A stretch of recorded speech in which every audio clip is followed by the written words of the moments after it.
Vin Diesel confirmed that Fast and Furious 11 will be released in April of 2025. Now, a lot of you are questioning, well, how are you doing a video on a 12th movie or a potential 12th movie? We haven't even seen the release of the 11th one yet. Well, according to Screen Rant, one of my favorite websites, is usually pretty good at breaking things down, especially when it comes to movies and shows. This right here says, Fast and Furious 12 revealed by Vin Diesel, 3-part finale in the works. This article was published by Grant Hermans, and this actually was, and see, I'm just seeing this was published in May of 2023. Fast and Furious 11 may no longer be the end of the franchise as Vin Diesel seemingly reveals a 3-part finale plan for the films. Despite originally aiming for a 2-part finale, Vin Diesel has seemingly revealed Fast and Furious 11 may no longer be the end of the franchise. After over 20 successful years on the big screen, the action movie franchise was expected to come to a close with the 11th installment, while spin-offs would keep the iconic brand alive for Universal Pictures.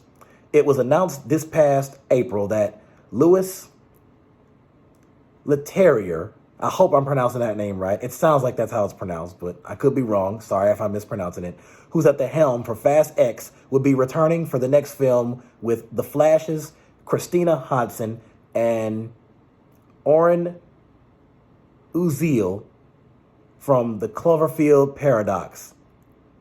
While speaking with Fandango at the red carpet event for the next film, Vin Diesel and Michelle Rodriguez, who played Dom and Letty, opened up about the impending end to the Fast and Furious franchise. To the surprise of the interviewer and those viewing the interviewer, the star seemingly revealed that the 11th movie may no longer be the end of the franchise, as Universal Pictures is keen on a 3-part finale, but run away from saying a trilogy will probably happen.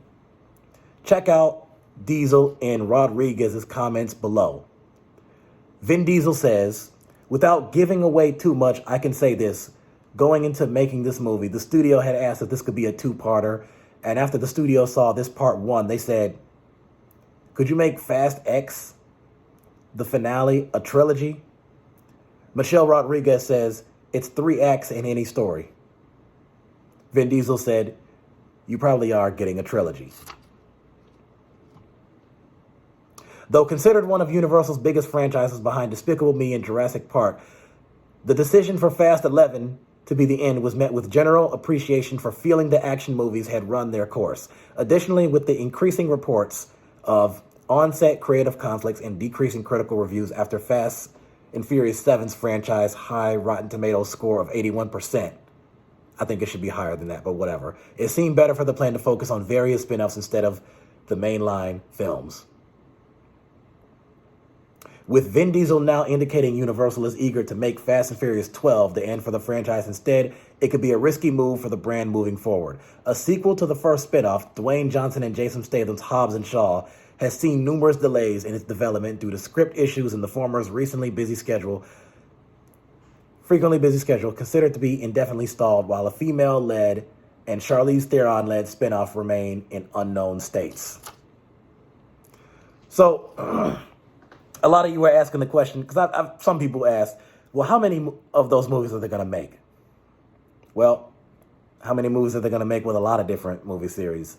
Mission Impossible has 7. And by the way, Superman has 11. They have a 12th one coming out in 2025. You have 12 Spider-Man movies. 13th one is going to come out. No release date yet to be announced. And Batman has 18 movies. Okay, wait a minute. I don't know what. All right, stupid advertisement.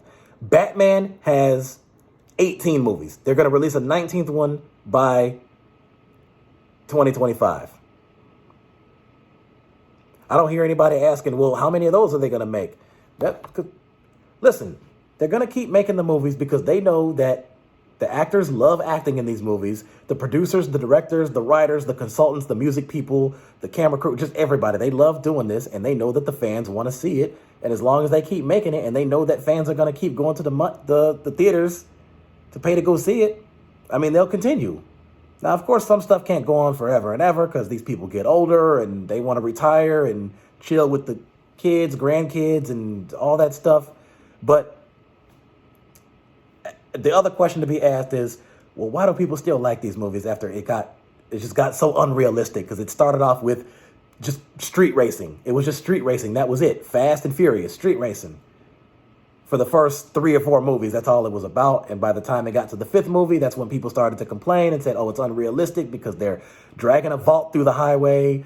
And then you had Gal Gadot's character, Giselle, die in the 6th movie, and then came back in the 10th. Then, of course, a lot of people were sad and disappointed. Of course, this part is tragic. You know, Paul Walker died in 2013. They continued production. Cars going through the building and flying off the roofs and going into outer space, which I think that was sillier. But you know what? I speak for myself and maybe a few others when I say that people still like these movies because a lot of us like the crazy, explosive action. And I know this is a risky position to have, but there's a part of me that actually kind of likes and enjoys the later Fast movies than the earlier ones. The earlier ones are still great, don't get me wrong. I bought them all on YouTube, and I'll watch them all over again. Yes, because that's what I do. I don't care. But once I saw Fast X, I was really, really hooked. And when Fast 11 comes out, I'll be there opening weekend. And when Fast 12 comes out, I'll be there opening weekend. And by the way, here's another point that I want to bring up. I almost forgot about this. To go back to that point on people asking, well, how many different movies are these going to make? Do you know how many movies Marvel has right now? Between the Iron Man movies, the Thor movies, the Incredible Hulk movies, the Avengers, and Captain America, and Black Widow, and all these other movies they did, Deadpool. They got another Blade coming up. You know how many movies they have?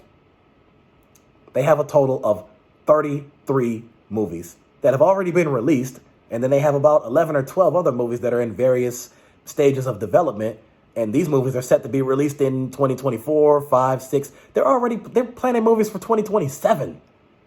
The next Avengers movie is called Avengers Kang Dynasty, which is set to release in 26, and then they have Avengers Secret Wars coming out in 27.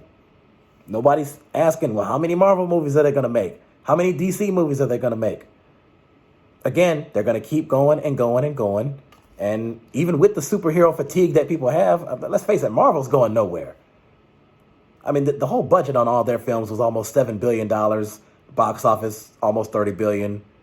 They're not going anywhere. I know I digressed on that, but that's just kind of what I wanted to bring here. So my ultimate prediction and what it looks like right now is there will be 12 Fast and Furious movies altogether. 13 if you include Hobbs and Shaw, but if you don't want to count that, then okay, let's just go with 12. I thought Hobbs and Shaw was great, by the way. So, Fast and Furious 11 and 12. I'm excited for it. I can't wait to see it. Again, I'll be there opening weekend. Stay tuned.